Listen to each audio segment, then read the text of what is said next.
जय हिंद दोस्तों, जय हिंद बच्चों। अपनी वेब सीरीज चल रही है और जिसका नाम है भारत के विदेश संबंध।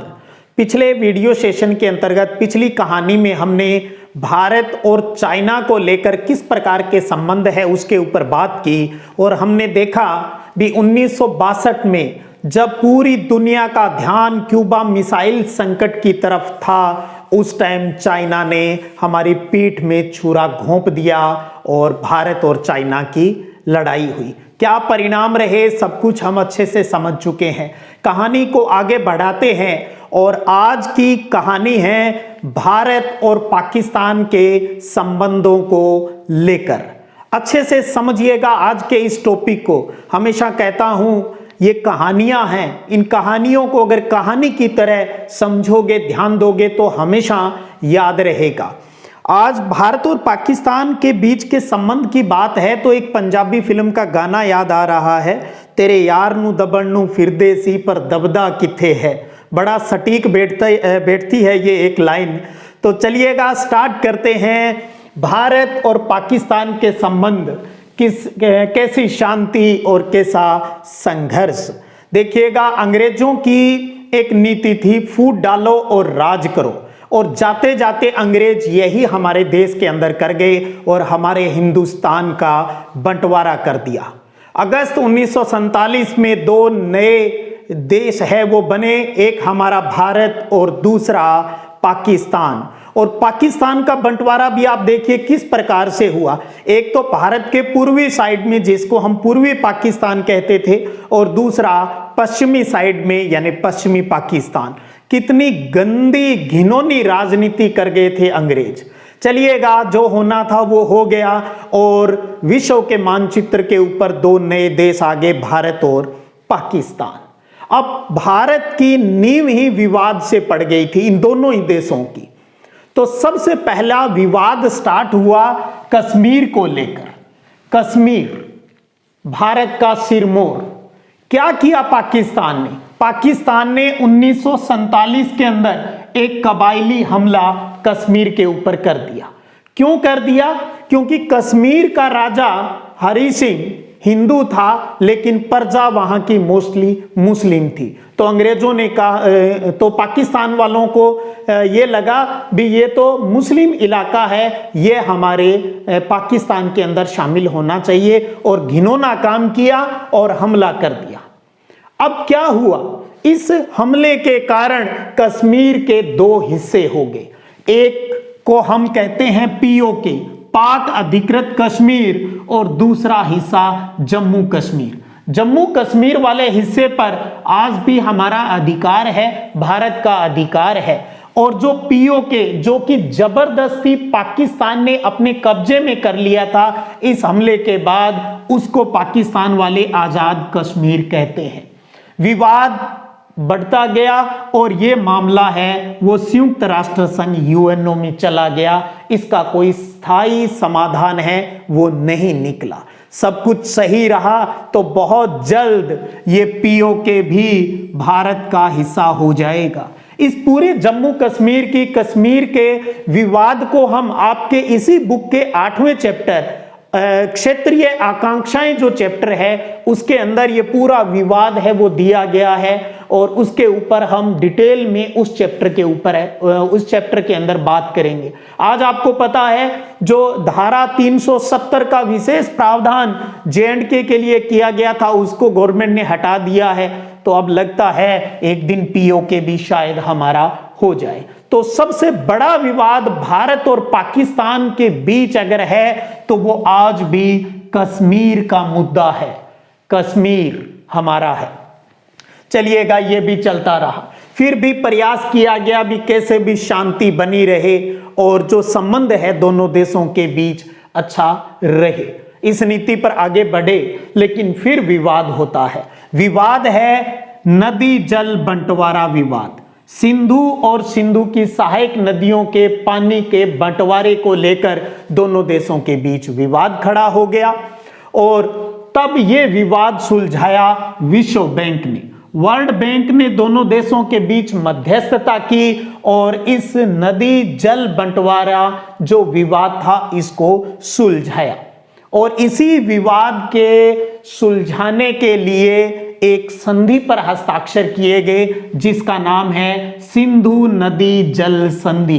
बहुत प्यारा क्वेश्चन बनता है, सिंधु नदी जल संधि कब और किन के बीच हुई? तो ध्यान दीजिए 1960 में हुई। उस टाइम भारत के प्रधानमंत्री नेहरू और पाकिस्तान के जनरल अयूब खान। तो 1960 में पंडित जवाहरलाल नेहरू और जनरल अयूब खान के बीच सिंधु नदी जल संधि पर हस्ताक्षर किए गए। यह विवाद किसकी मध्यस्थता से सुलझा? ध्यान दीजिए, विश्व बैंक की मदद से यह संभव हो पाया।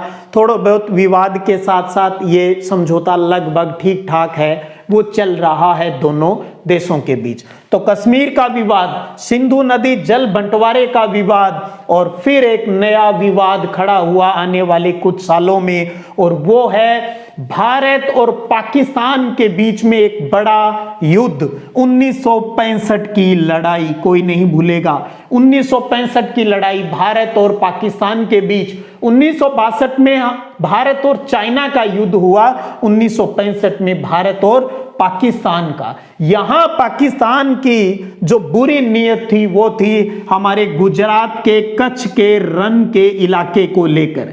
आपने सुना होगा सर क्रिक विवाद, वहीं पर जिसको लेकर ये था भी ये किसका है, हमने कहा हमारा है, लेकिन वो कह रहे हैं हमारा है। तो गुजरात के कच्छ के रन को लेकर पाकिस्तान ने भारत के ऊपर हमला किया। कच्छ के रन की तरफ से किया, बाद में जम्मू कश्मीर की तरफ से यानी कश्मीर की तरफ से भी हमला किया। और उस टाइम देश के प्रधानमंत्री थे लाल बहादुर शास्त्री जी, देश के दूसरे प्रधानमंत्री। उन्होंने पंजाब वाली साइड से हमला करवा दिया पाकिस्तान के ऊपर और हमारी सेना लाहौर तक पहुंच गई थी। तब यूएनओ की मध्यस्थता एक बार फिर होती, संघ बीच में मध्यस्थता करता है और युद्ध को समाप्त करवाता है।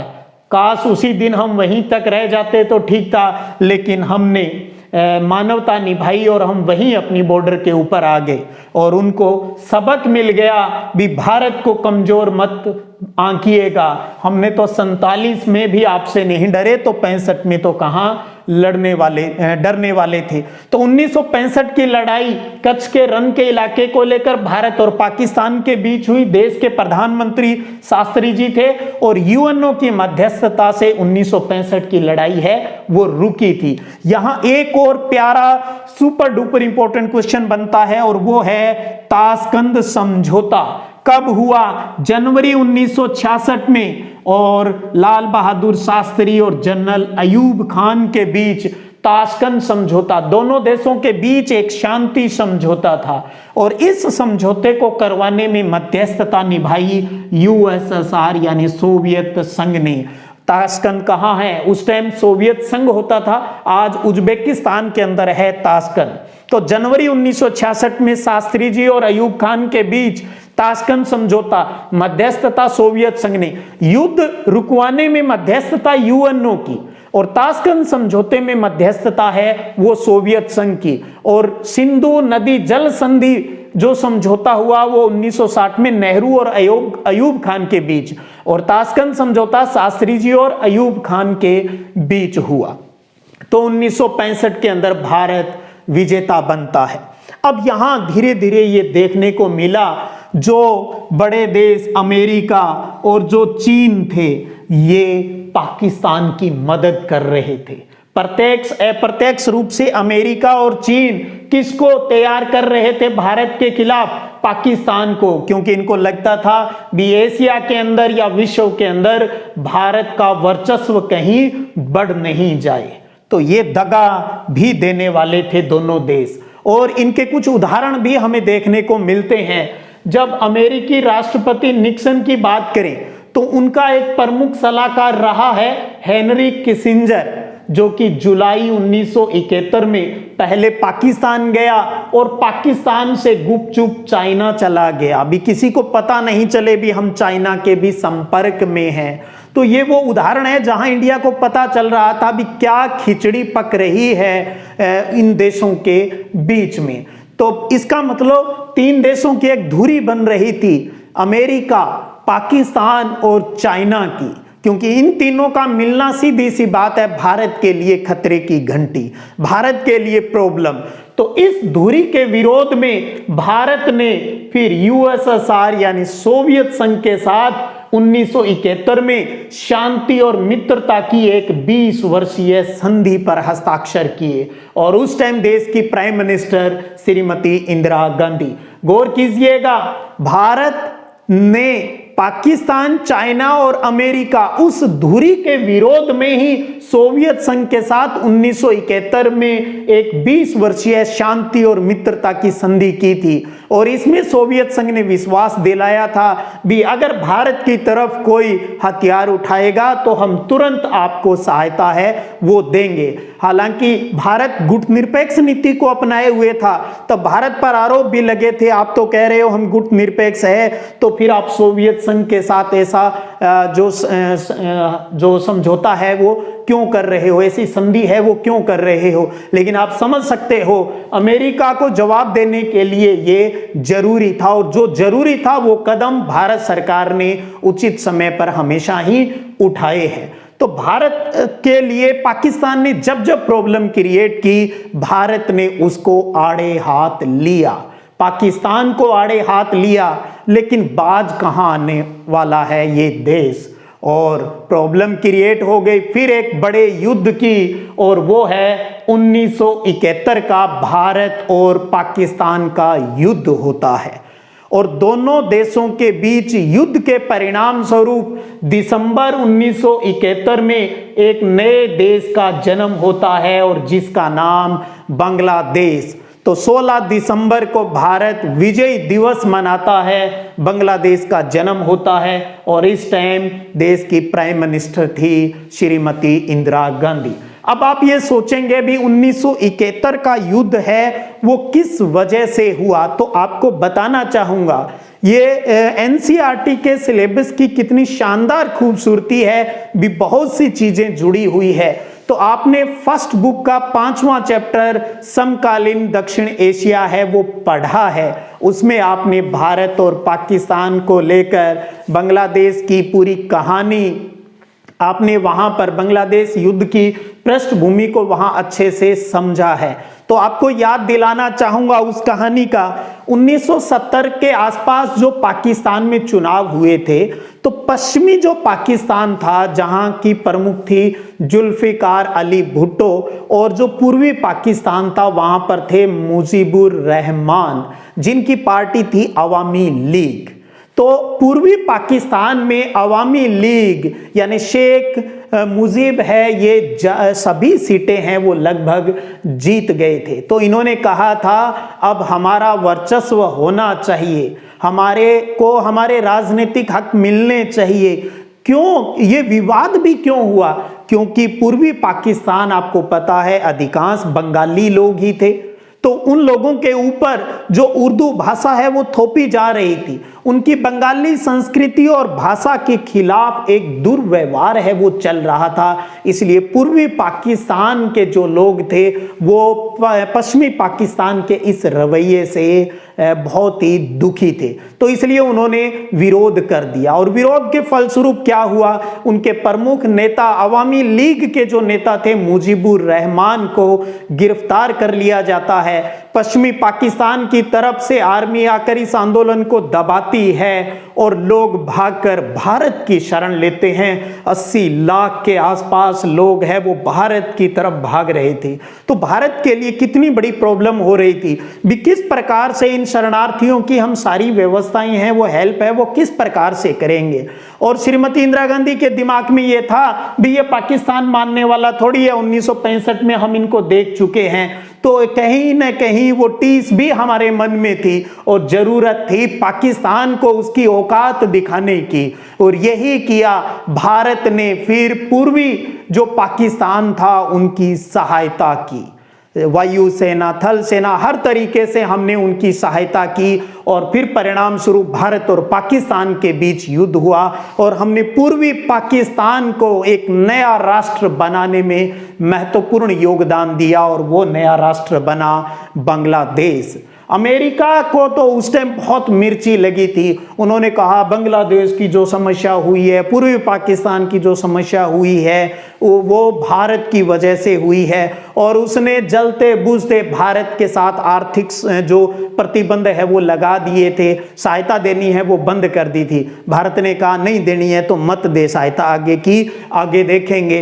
तो ये भारत की एक बहुत बड़ी जीत थी 1971 के युद्ध की, और हमने एक नया देश बनवाया और पाकिस्तान को कमजोर किया। आज बांग्लादेश के साथ पाकिस्तान से कहीं अच्छे संबंध हमारे इस देश के साथ है। और यहां पर एक छोटा क्वेश्चन बनता है आपका, और वो है शिमला समझौते को लेकर। शिमला समझौता कब हुआ? 3 जुलाई 1972 को। 3 जुलाई 1972 को शिमला समझौता होता है इंदिरा गांधी और जुल्फिकार अली भुट्टो के बीच। पाकिस्तान के जुल्फिकार अली भुट्टो और भारत के प्राइम मिनिस्टर इंदिरा गांधी के बीच 3 जुलाई 1972 को शिमला समझौता होता है। और इस युद्ध की जीत के साथ ही इंदिरा गांधी की लोकप्रियता है वो बढ़ जाती है, क्योंकि लोगों को ये एहसास हो गया भी ये हमारे लिए एक गौरव का पल है। भारत की सैन्य शक्ति है वो बहुत मजबूत हो गई है। और इस युद्ध के बाद जिन भी विधानसभाओं के चुनाव हुए उसमें कांग्रेस एक बड़ी जीत के साथ है वो चुनाव जीती। तो यहीं से लोकप्रियता का ग्राफ है वो इंदिरा गांधी का बढ़ता गया। तो ये थी 1971 की पूरी कहानी। फिर वही कुछ शांति कुछ अशांति का दौर चलता रहा, और आखिरकार एक बुरा वक्त फिर आ जाता है। पाकिस्तान तो पाकिस्तान ही ठहरा। तभी तो हर भारतीय के मन में एक टीस आ जाती है इस देश का नाम लेते ही, हमसे ही अलग हुए। और काश भारत और पाकिस्तान के बीच अगर संबंध मजबूत हो तो सोचिएगा दुनिया में राज किसका हो। क्यों?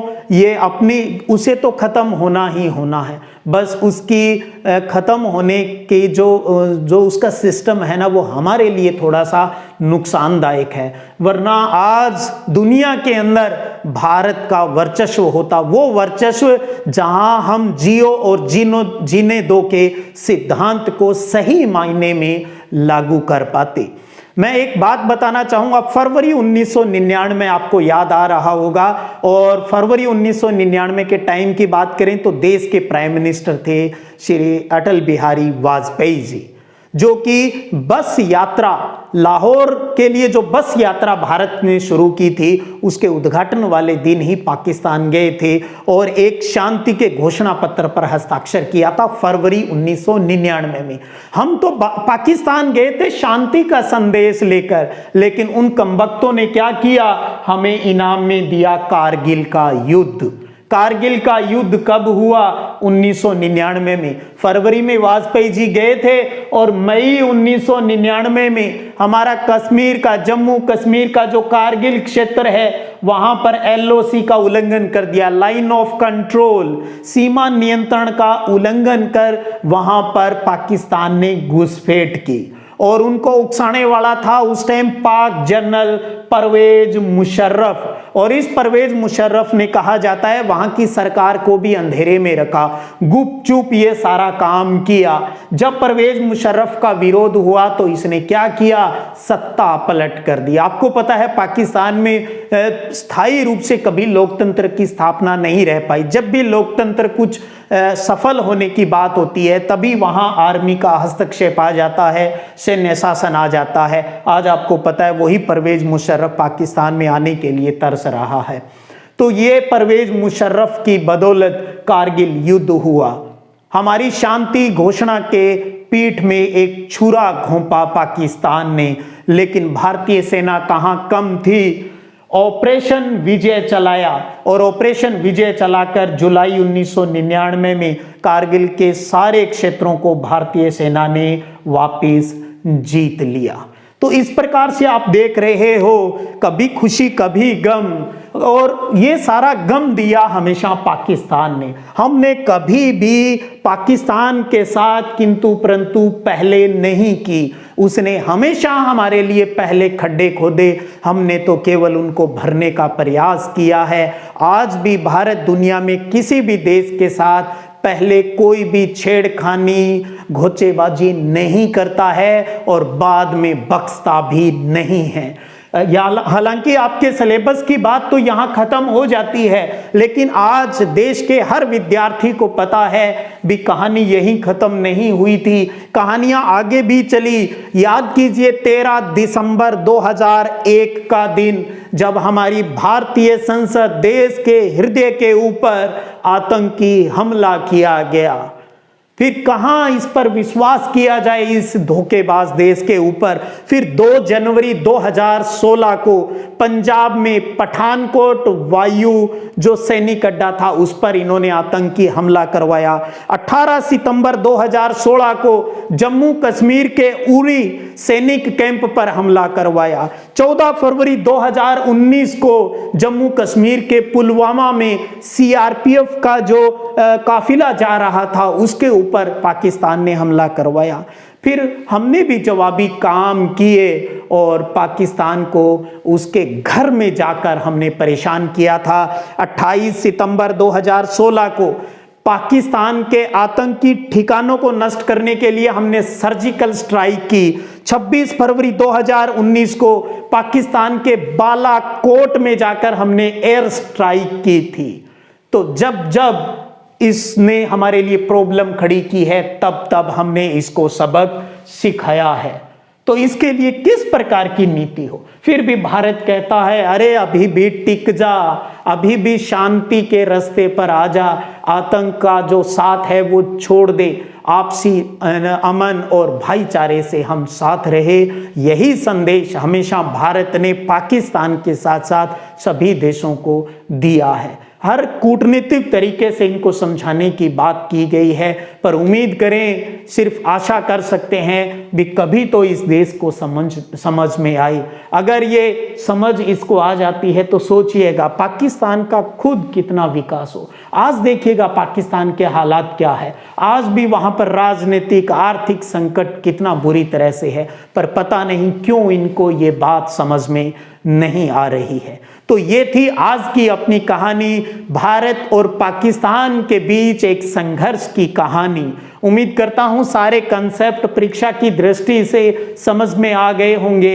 एक कहानी की तरह इन महत्वपूर्ण तथ्यों को जरूर दिमाग में रखिएगा, इनसे बाहर कोई भी प्रश्न आपकी बोर्ड परीक्षा में नहीं जाएगा। चाहे प्रश्न इस चैप्टर से आए, भारत के विदेश संबंध से, चाहे प्रश्न आए समकालीन दक्षिण एशिया से, चाहे जम्मू कश्मीर वाला जो टॉपिक है आपके 8वें चैप्टर क्षेत्रीय आकांक्षाओं से, ये सारे तथ्य आपस में जुड़े हुए हैं, इनको जोड़ते हुए ही आगे बढ़िएगा। बस कुछ विशेष ध्यान रखिएगा। नदी जल बंटवारा नेहरू और अयूब खान 1960 और 1965 के बाद 66 में शास्त्री और अयूब खान के बीच ताशकंद समझौता, और यहाँ पर शिमला समझौता हुआ इंदिरा गांधी और जुल्फिकार अली भुट्टो के बीच, और 20 वर्षीय शांति और मित्रता की संधि है वो भारत ने किसके साथ की, यूएसएसआर के साथ की। चलिएगा फिर मिलेंगे अगले टॉपिक को लेकर, तब तक जय हिंद जय भारत। स्क्रीनशॉट लेकर इसे नोट्स फॉर्म में भी आप उतार लीजिएगा।